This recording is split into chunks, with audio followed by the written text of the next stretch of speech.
విష్ణురూపాయ నమః శివాయ. శ్రీ వెంకటేశాయ గోవిందాయ నమః.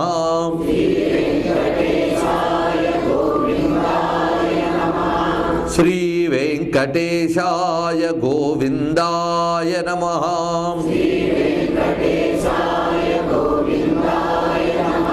శ్రీ వెంకటేశాయ గోవిందాయ నమః.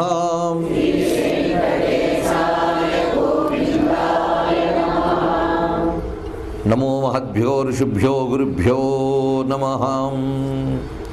భగవన్మయమైన సభా సదస్సుకి శవనీయ నమస్సులు సమర్పణ చేసుకుంటూ ఈ రోజు నుంచి 3 రోజుల పాటు మనకి స్వామి తన వైభవాన్ని వినిపించడానికి వినడానికి అవకాశం అనుగ్రహించాడు.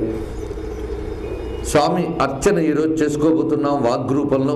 విశేషం ఏమిటంటే ఆయన ఏది చేసినా కాలం నుంచి సంకల్పం వారి యొక్క ప్రభావం చేతనే ఉంటుంది అనడంలో సందేహం లేదు. వీరికి ఈ రోజు నుంచి చెప్తానని తేదీలిచ్చి చూసుకుంటే ఎల్లుండి సరిగ్గా అన్నమాచార్యుల వారు స్వామిలో లీనమైనటువంటి రోజు. అదొక విశేషం. దానికి అనుసంధానంగా వెంకటేశ్వరుడు అంటే అన్నమయ్య, అన్నమయ్య అంటే వెంకటేశ్వరుడు కూడా గుర్తొస్తారు కనుక ఆ భాగవత శిఖామణి అయిన అన్నమాచార్యుల వారిని స్మరించుకుంటూ వెంకటేశ్వర వైభవాన్ని చెప్పుకుందాం. వెంకటేశ్వర క్షేత్రం అనగానే కలో వెంకటనాయక అని గుర్తొస్తుంది మనకి. కలియుగంలో వెంకటేశ్వరుడి దిక్కు అని. కలియుగంలో వెంకటేశ్వరుడు అంటే అంతకుముందు వెంకటేశ్వర క్షేత్రం లేదా అనగానే ఏవో అవతారాల కథలు అవి మనకు పురాణాల్లో కనిపిస్తూ ఉంటాయి.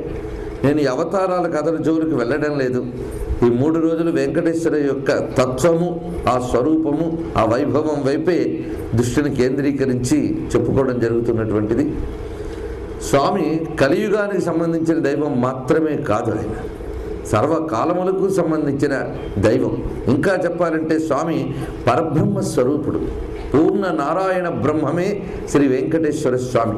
పూర్ణ నారాయణ బ్రహ్మము అంటే అంశ, కళ ఇత్యాదులు కాకుండా స్వామి వెంకటేశ్వరుడు నారాయణ యొక్క అర్చావతారము అని అంటారు సంప్రదాయవేత్తలు. విభవావతారములు, వ్యూహావతారములు మొదలైనవన్నీ విశిష్టాద్వైత సంప్రదాయం మనకు చెప్తున్నది. ఆ సంప్రదాయానుగుణంగా మనకి ఇది అర్చావతారం. మనందరం అర్చించి తరించడానికి అవతరించినటువంటి స్వరూపం వెంకటేశ్వర స్వరూపం. ఇది ఎప్పటిది అంటే వెంకటేశ్వర క్షేత్రం ఇప్పటిది కాదయ్యా, యుగాల నాటిది అని పురాణములు ఆధారం చేసుకుని మనం చెప్పవచ్చు. యజుర్వేదంలో కొన్ని మంత్రాలు మనం పరిశీలించినట్లయితే భగవానుడైన నారాయణుడు 7 ఆవరణలు దాటి భూమిని ఉద్ధరించినటువంటి మంత్రం ఒకటి మనకు కనిపిస్తుంది. ఆ మంత్రాన్ని పరిశీలించితే, దాన్ని అనుసరించి మనం పురాణాలను కానీ పరిశీలించితే వేదముల యందే వెంకటేశ్వరుని యొక్క తత్వాన్ని ప్రస్తావించారని తెలుస్తుంది. అరాయకాని వికటే గిరిం గచ్చేత తం విదుహ అని మొదలైన మంత్రములు కూడా మనకి ఆ గిరివాసుడైనటువంటి వెంకటేశ్వర తత్వం వేదముల యందు ప్రస్తావించబడింది. ఇతిహాస పురాణాభ్యాం వేదం సముప బ్రహ్మయేత్.